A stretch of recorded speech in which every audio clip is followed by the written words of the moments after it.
Mga kabisnes naming minamahal, makikisuyo po kami. Naglalambing po kami sa inyo. Kung maaari po sana ay pakisuportahan natin Alminda Cariaga Mix Vlog. Alminda Cariaga Mix Vlog. Right? Alright! Bira! Bira! Mga kabisnes, pakisuportahan po natin si Alminda Mix Vlog. Ayan, makikisuyo po. Suportahan natin Alminda Mix Vlog. Ako ay nagpaalam sa atin ng maayos na makapag-reaction video sa ating mga uploads. Yun, maayos po na nagpaalam yan. Sana po ay suportahan natin. Maraming salamat mga kabisnes. God bless sa ating lahat. Hi po mga kabisnes, mga kapapi. Welcome back po sa aking YouTube channel. Ito po ang inyong lingkod, Alminda Mix Vlog. Bumabati po ng magandang gabi dito sa buong Middle East. Magandang umaga o magandang tanghali po sa atin sa Pilipinas. Panibagong reaction video po natin mga kabisnes, mga kapapi. Ito ngang ay ikinagulat nila Mr. Kabisnes ang pagbabago ni Tony dahil ito ay nagkukusa daw na naglilinis ng bahay dito sa bahay nila kabisnes, kabisnes family. So bago po natin umpisahan itong ating reaction video, gusto ko lang pong maglalambing sa inyo. Kung sakaling hindi pa po kayo nakapag-subscribe sa aking munting bahay, baka pwedeng pakipindot ng subscribe button dyan at yung notification bell para updated po tayo lahat sa aking mga reaction video dito kay Kabisnes at kay Papa Dins TV. So ito ay ito nga ay si Mr. Kabisnes may sinasabi dito kay Vera. Bago po natin umpisahan,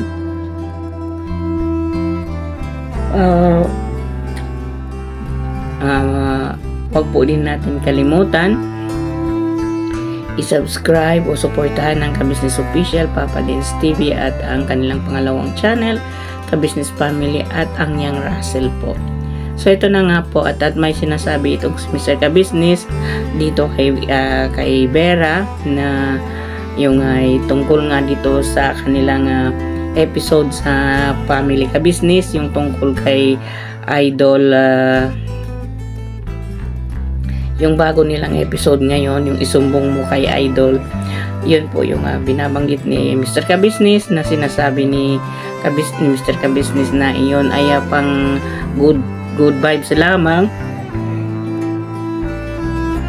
dahil nga ay gusto lang nilang mapasaya yung mga nanonood at lalo ng katulad namin na nandito sa ibang bansa at ay nalulungkot ay sa panonood namin ay kumbaga makalimutan namin yung kalungkutan namin dito. Totoo naman po, kahit po hindi pang good vibes, pag manood ka sa mga vlog, lalo na dito sa mga vlog ni Kabisnes at sa iba pang mga vlogger ay talagang pipil mo para kang nasa Pilipinas din. Diba? Hindi po ba mga Kabisnes? So doon ay nagpapasalamat tayo na mayroon silang mga ganitong vlog na nagpapaaliw o nagtatanggal ng ating mga stress o nagtatanggal sa atin ng mga homesick natin sa ating pamilya at nakikita natin sila na nagpapasaya sa atin. So yun na nga yung ang pinapaliwanag niya ay ang sabi naman ni Ate Vera ay hindi daw niya ito naintindihan. So at napansin nga ito ni Mr. Kabisnes ay wala nga itong si Tony dito at si Vera lang sa si Lito. So nagtanong nga siya kung nasaan si Lito. Ang sagot naman ni Ate Vera ay wala po dyan siya sa kwarto kasi sinilip ni Kabisnes kung nasaan si Tony.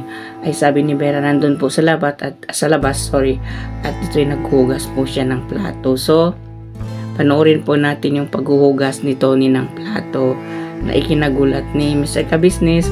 Ang sabi po ni Ate Vera dito ay matagal na nga ito niya ginagawa. 3 araw na siya naghuhugas at siya nagwawalis at siya nagmamap dito sa bahay ng Kabisnes family. So ito po ang kinagulat ni Mr. Kabisnes. Panoorin po natin mga Kabisnes, mga kapapi. Tony, very good na.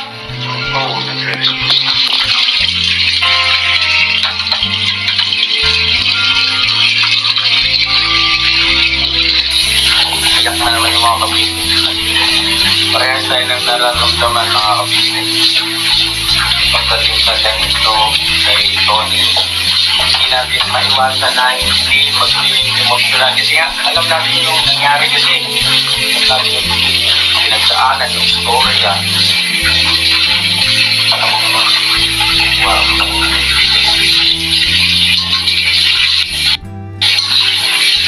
Yung vitamins niya, Yun po, okay naman po yung pag-inom. Saka sa gabi po, kasi kung pinili ko po sa kanya yung makarang po na yung gabi po siya inom pagkatapos niya kumain. Pagkatapos po niya kumain, siya po yung pusang mapaalala po sa akin. Ate, inom na po ako ng vitamin. ang talagang tinatanong niya. Pero ako po yung magbibigay sa kanya ng vitamin. Saka po, Gamit niyang diet. ano po, mainom na daw siya ng vitamin. May pagkapit wala pa rin May puso pa rin po. Sabi ko niya, kasi pwede na po ako mainom ng Wow. Salamat po, Lord. Thank you so much po. Siguro yung ganyan, I'm sure lagay ng yung Yun na nga mga kabisnes. Ito nga yung kinagulat ni Mr. Kabisnes at ay malaki nga itong pinagbago ni Tony. At sabi ni Ate Vera, ito daw ay nagwawalis sa loob ng bahay at nagmamap ito. Ayon naman kay Mr. Kabisnes, nakita din daw naman nila nung nandoon dinala nila ito doon sa bahay ni Bong. At ito ay kusang kumuha ng walis, tambo at saka yung dustpan. Kaya yung kinuha niya at nagwalis siya. At nagtanggal din siya ng mga damo doon. At yun ay nagkusa siya, hindi siya inutusan. Sabi naman ni Kabisnes dito, kay Ate Vera kung inutusan ba nila. Ang sabi ni Ate Vera dito kay Kabisnes, hindi po namin siya inuutusan. Nagkukusa nagkukusa po siyang naglilinis at naghuhugas ng plato. Kung may makikita po siya dyan nakatambak, ang ayon kay Ate Vera ay hindi ito nagdadalawang isip, hugasan niya agad. Kasi siguro parang kasanayan din siguro ni Tony ito sa kanila na pagkatapos kumain kailangan talaga maghugas. Siguro ito rin yung ginagawa niya sa kanila. Kaya't kumbaga ay naaalala niya ito na talagang dapat maghugas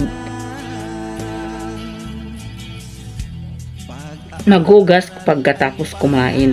Yun talaga siguro. Siyempre kung nakasanayan natin na gano'n na naghuhugas tayo pagkatapos kumain ay hindi na natin makasanayan yung makita may dumi nandoon sa ating basin na pag pinaghuhugasan ng plato. So siguro ganito yung naano ni Tony at alam niya na dapat ang kung halimbawa yung gano'n pagkatapos kumain ay mayroon mga plato sa may mga plato dyan sa basin ay dapat talaga hugasan. Sorry po mga kabisnes, parang nawalaan ako ng boses na naman uli dahil masyado po kasi malamig dito pag ganitong pag mag-umpisa na ng hapon hanggang gabi. Napakalamig po talaga. Sorry po sa boses ko. Ayun na nga, balik natin dito kay Tony. Ayan, hinugasan niya lahat ng mga kaldero, plato. Ang sabi ni Ate Vera ay sabi ni Mika Business, kailangan mo siyang bantayan. Ang sabi ni Ate Vera ay hindi, kahit hindi mo siya bantayan ay malinis po siya malinis po siya maghugas. Sa ayon kay Ate Vera, malinis po siya maghugas at ang linis-linis, nakikita naman talaga natin na malinis talaga kung siya ay maghugas. So ito na ba ang umpisa ng pagbabago at pagbabalik ng normal na buhay ni Tony. Ay sana po ay sa ating mga dasal ay tuluyan na ito babalik sa dati niyang gawa, dati niyang dati niyang pangingisip at mawala na siya sa ganitong sitwasyon, hindi ba mga kabisnes? So ayun na nga, at pagkatapos na ito ay nagkaroon nga itong sila Mr. Kabisnes ng bisita galing ng Japan, yung bisita na ni si Ma'am Lisa. At ito ko ay nagkasiyahan sila Mr. Kabisnes, pinasayaw niya itong sila Intoy sa harapan na nila Ma'am Lisa, at naisipan din nila itong pasayawin na kasama si Intoy. At ang sabi ni Ma'am Lisa ay ang gusto niya is yung ano yung tawag doon, yung waltz ba yun, yung parang, kasi ang sabi ni Ma'am Lisa hindi pa siya gaano marunong sa cha-cha-ga. Ang alam niya yung swing. Ayan, yun ang karamihan sa mga alam nila yung swing. So ito nga, at napasayaw itong si Intoy sa kanila. Nagsasayawan nga itong si Ma'am Lisa at saka si Intoy dito ng swing. At siyempre si Intoy ay para din namang itong alam niya yung magsayaw, kasi sa lahat naman talaga ay magaling tong sumayaw si Intoy, at dinadaan pa niya ito sa pagka-kengkoy niya, yung binabai yung pagka-binabai niya, yun ang dinadaan niya dito sa sasayaw-sayaw niya dito kay Ma'am Lisa. So nakita naman na talaga natin kung gaano kasaya pag may pumupunta dito sa bahay nila Mr. Kabisnes, at ito ay inaasikaso at ini-entertain talaga nila, at kasama na yung mga kagwang nag-i-entertain dito sa waga. Sa mga bisita po pumupunta dito sa bahay nila Mr. Kabisnes, katulad na lang dito si Ma'am Lisa na galing ng Japan, ay dumayo talaga siya dito kay Kabisnes para talaga makita ang saan nakatira si Mr. Kabisnes, at para na rin makita siguro talaga ng personal, kasi solid supporter po talaga ito si Ma'am Lisa sa Kabisnes family, sa Kabisnes Official at Papa Dins TV. Yun ang sinasabi niya na mahal ko po kasi kayo, ang sabi ni Ma'am Lisa dito kay Kabisnes. So ayan nga, nakikita natin kung paano sila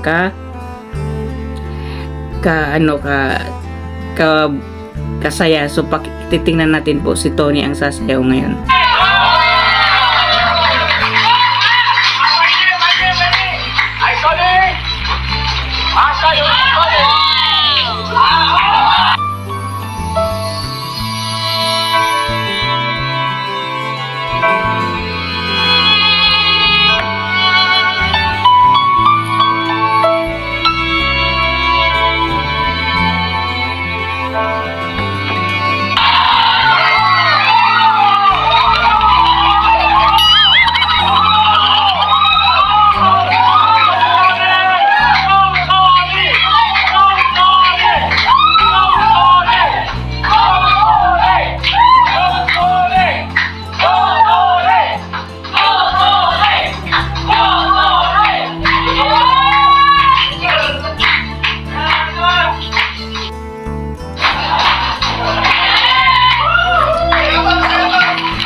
na talaga kinilabutan ako kaya napalundag ako. Nagkaroon, gumanon siya.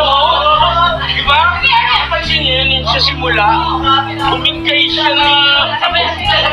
Bumigay tuloy. Ibig sabihin ano ba yung may sarili siyang moves? Sumayaw siya. Tsaka sumaya siya. Kayo lang palang kailangan namin, ma'am. Hindi na kayo pumunta rito. Si Tony napasayaw. So yun na nga, at napasayaw ito si Tony at hindi nga sukat nakalain niya ng mga bisita dahil napaka-graceful niyang sumayaw.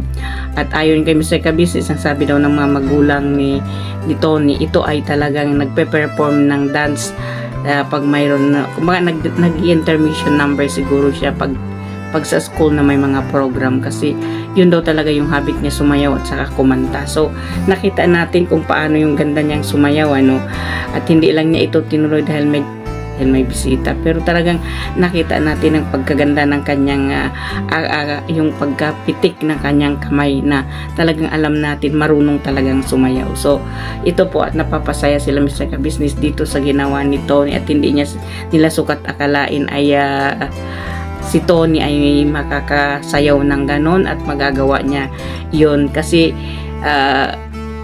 dahil nga ba tiniisip natin na siya ay yung pangingisip niya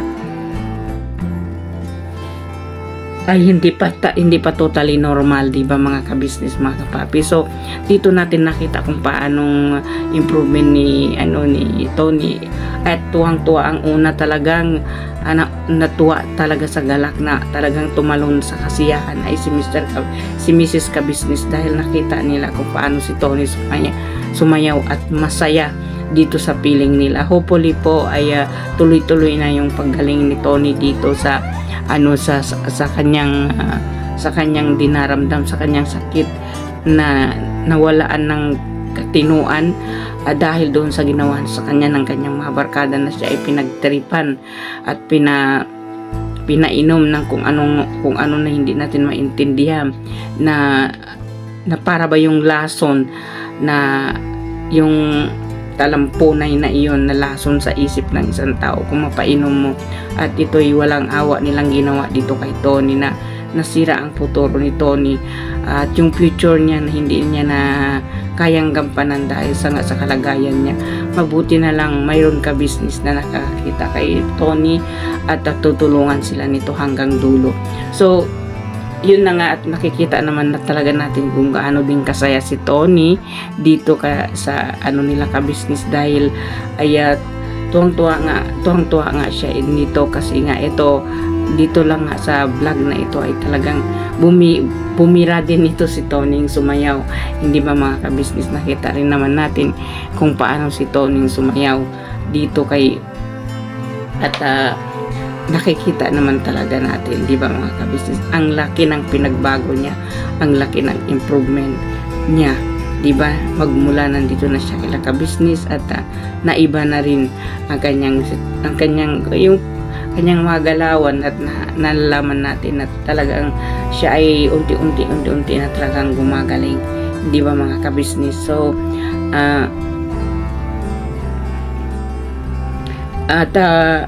yung iba pang niya doon sa pagtulong niya sa paggawain sa bahay ay talagang parang sinyalis talaga yon, na talaga siya unti-unti na siyang nababago, unti-unti nang nagagamot yung isip niya, na natatakot siya, o syempre hindi natin alam kung talagang ano ba talaga yun, talagang may kinakatakutan talaga siya kung talaga siya ay anong tawag dito na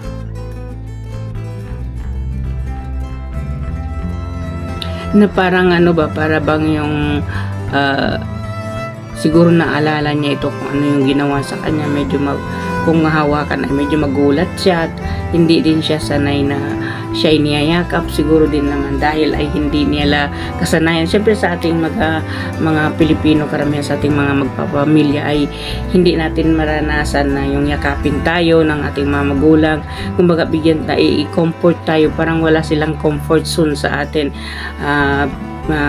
Di katulad ng ibang mga parents na i-comfort ka talaga through the way they hug you. Sa atin wala na, di ba? sa ating katulad ko ay hindi ko naranasan yung yumakap sa aking ina o yung nanay ko ay yumakap din sa akin. Hindi ko naranasan yun. Kahit ginagawa ko yun sa nanay ko pag umuwi ako, pero yung sila ay hindi nila gawi yun na ipakita yung pagmamahal mo. Kung mahal mo yung isang tao ay i-comfort mo siya doon i-comfort mo siya doon sa pagmamahal mo na bilang isang ina. Karamihan sa atin hindi nakaranas ng ganun, kasi minsan kasi mayroon kasi mga pamilya ay hindi uso sa kanila yung magyakapan, hindi yung parang wala lang, diba? Dapat talaga pala pag ikaw may isang pamilya ay ang importante talaga doon yung yung pagmamahalan na iti-teamwork mo doon, na talagang kailangan ang nasa loob ng pamilya na iyon ay iyon ang pagmamahalan ng bilang isang pamilya. Iyon kasi po ay yung importante sa atin, yung mahalin tayo ng ating pamilya, lalo na ng ating mga magulang at mga anak natin, kasi karamihan sa atin ay hindi na marunong magmahal yung mga kabataan natin. Apwera na lang kung yung nakasanayan nila from that paggagaling nila dun sa maliit pa sila hanggang lumaki sila, nakasanayan nila yung pag yung galit sa kanila o galit ka sa kanila, i-comfort mo lang yung yung hug mo sa kanila. Minsan kasi mawawala yung sakit doon. Karamihan din kasi sa mga parents natin ay hindi sila marunong pagbigay ng yung tinatawag natin na pagmamahal. Although nakikita naman natin na mahal tayo ng ating mga magulang, pero yung baga na hawakan ka kung halimbawa may problema ka o may basta yung hindi kaya yung bang kaya naman nila i-comfort ka, na hindi lang talaga nila pwedeng gawin sa sarili nila, diba? Kasi karamihan talaga sa atin gano'n ang mga parents kumbaga sa parents to nagmula talaga doon yung parang hindi marunong magpakita ng ng pagmamahal dito sa kanyang pamilya. So karamihan naman talaga sa atin ganun, kaya marami po sa atin yung mga kabataan natin ay nagre-rebelde dahil sa ganito, hindi ba mga ka-business? Kasi po yung kumbaga yung diferensya ng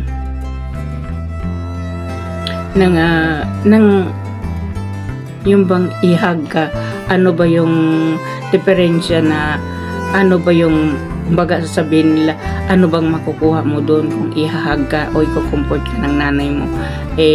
Wala naman yun siyang alam doon. Saka hindi naman yun uso sa ganyan-ganyan na kung may problema ka, i-comfort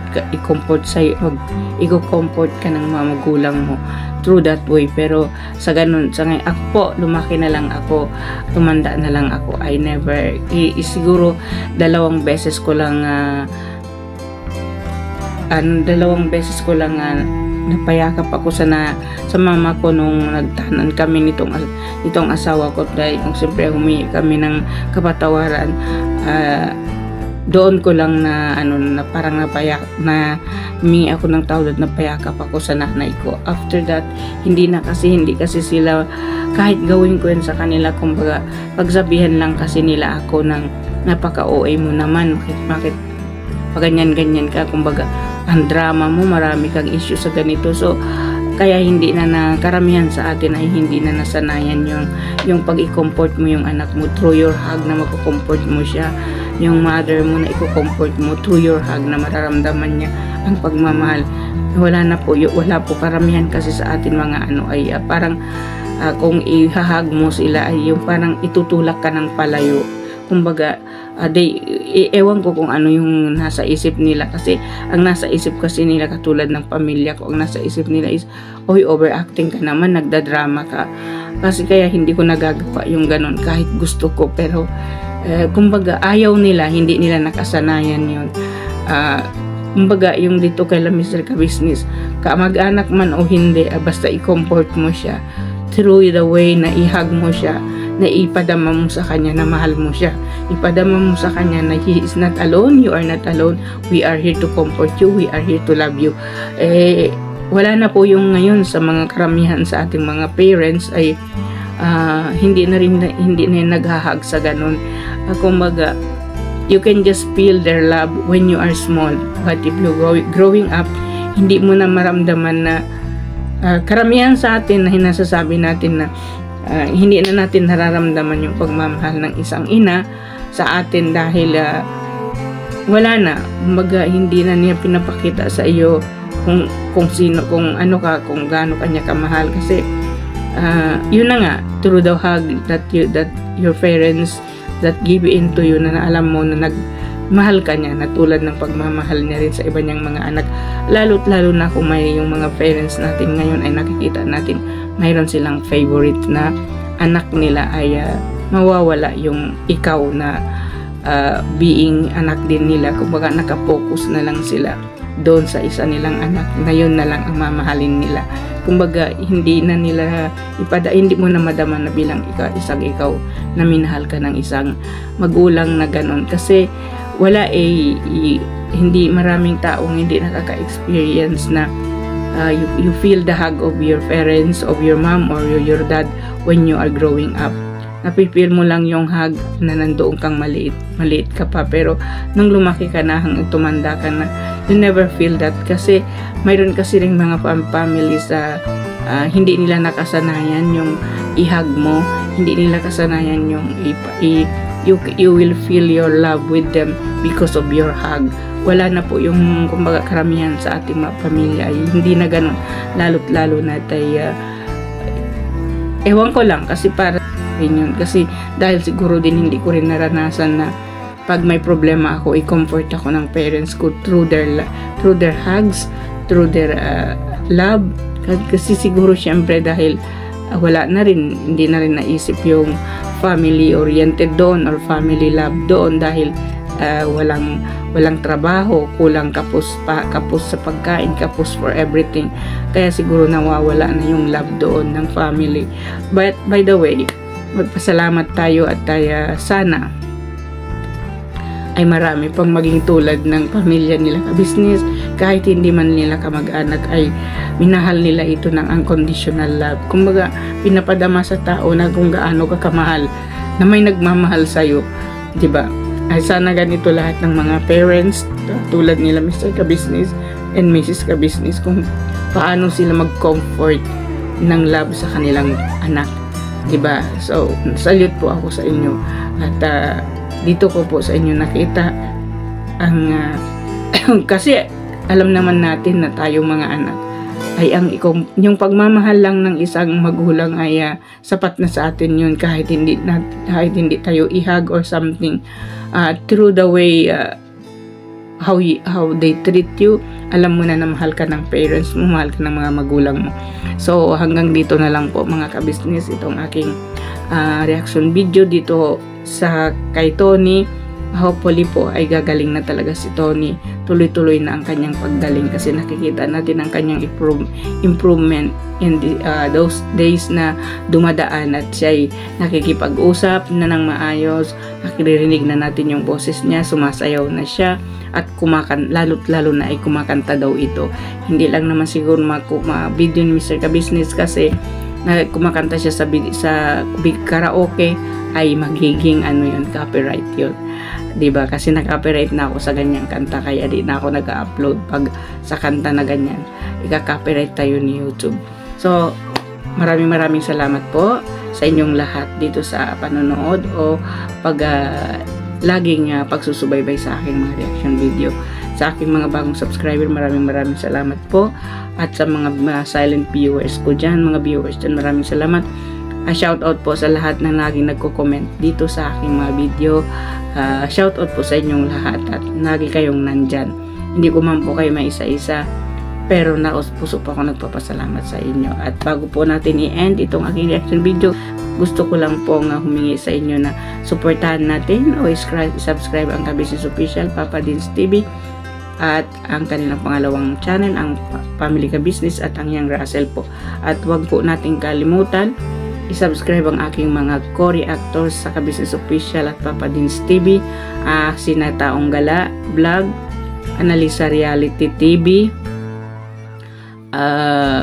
Anime Reactors TV, Mamplers Channel, Kalingap Turak Vlog, at PLC Katangay Vlog, at ang inyong lingkod po, Alminda Mix Vlog. Huwag niyong kalimutan i-subscribe at i-like sa aking mga video. So, ito po ang inyong lingkod nagsasabi, may Allah bless us all, at maraming salamat po, at maraming salamat po kay Pinuno sa pag-allow niya na gamitin ang theme song bilang background din po namin sa aming mga video. Maraming salamat, Pinuno.